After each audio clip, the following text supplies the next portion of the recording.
edge. Humanity has learned a terrifying new reality.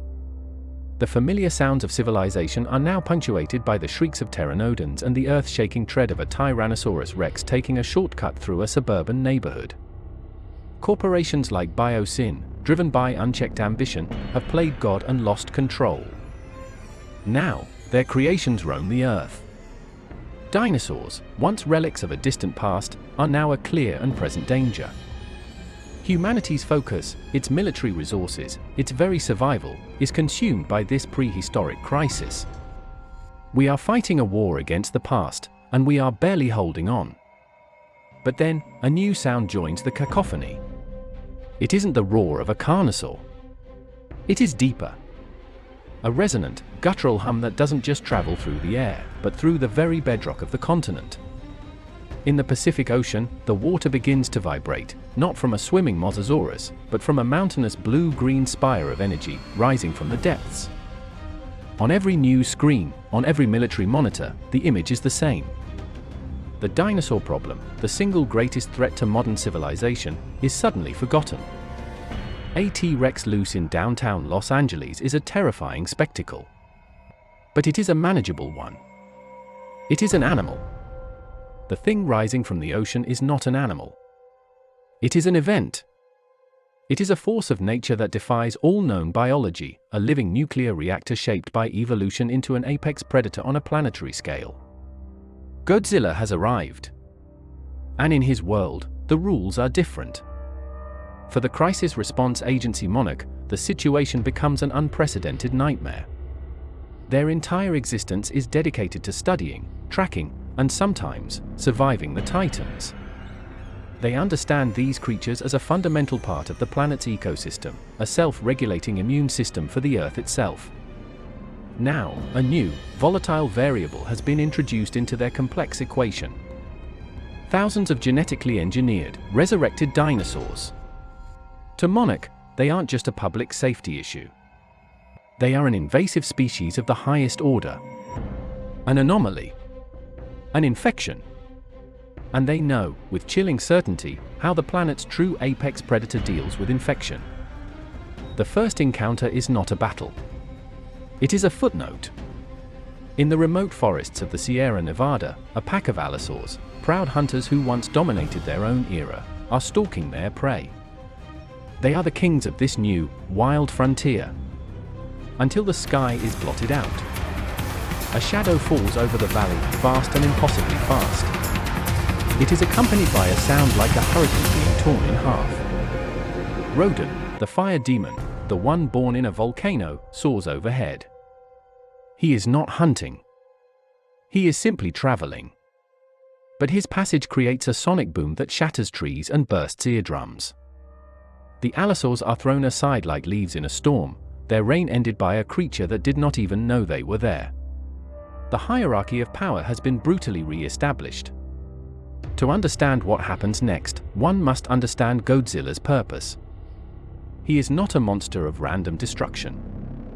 He is an alpha titan, a guardian of the natural order.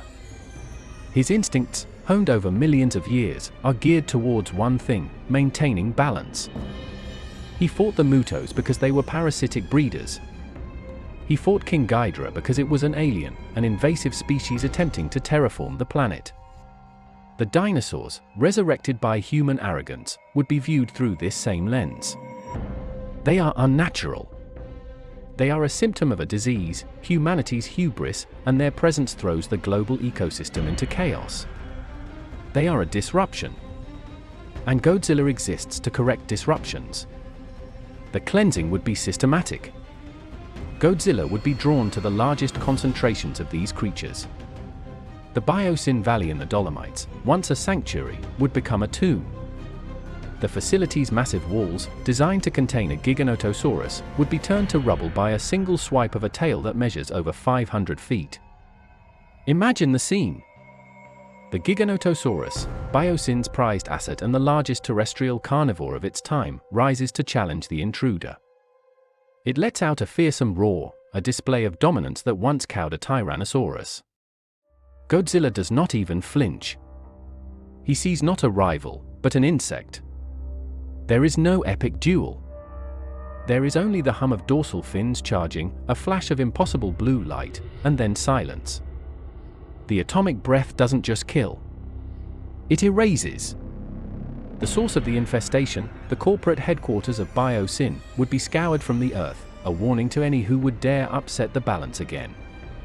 The purge would continue across the globe. Rodan, nesting in a volcano, would treat the skies as his personal hunting ground. Vast herds of herbivores crossing the plains of North America would be incinerated by a single, lazy flyover. His volcanic heat and supersonic shockwaves would be a weapon of mass extinction, an apocalyptic echo of the asteroid that ended their first reign. Even on Skull Island, the balance would be violently restored. If InGen's creatures, perhaps a boat of captured raptors or a rogue triceratops, were to wash ashore, they would face a guardian of a different sort. Kong is the king of his domain. He is not a global balancer, but a territorial protector. He would see these newcomers not just as a threat, but as an intrusion into his kingdom. The fight would be primal and brutal. A Spinosaurus, a creature of immense power, would find itself facing an ape that has battled and killed creatures far larger and far more dangerous. Kong would eliminate the invaders not for the good of the planet, but for the good of his home, proving that even in the lost world, there is no room for manufactured monsters. For humanity, the experience would be profoundly humbling.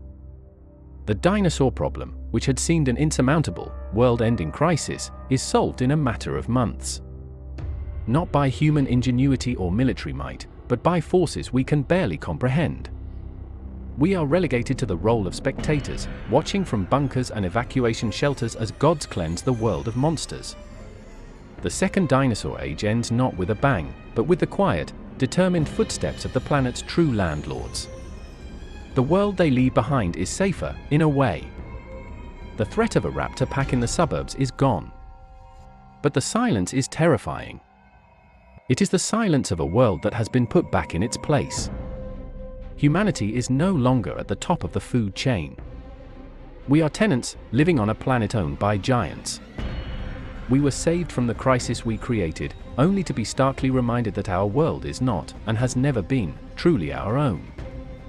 The cure, it turns out, was far more terrifying than the disease.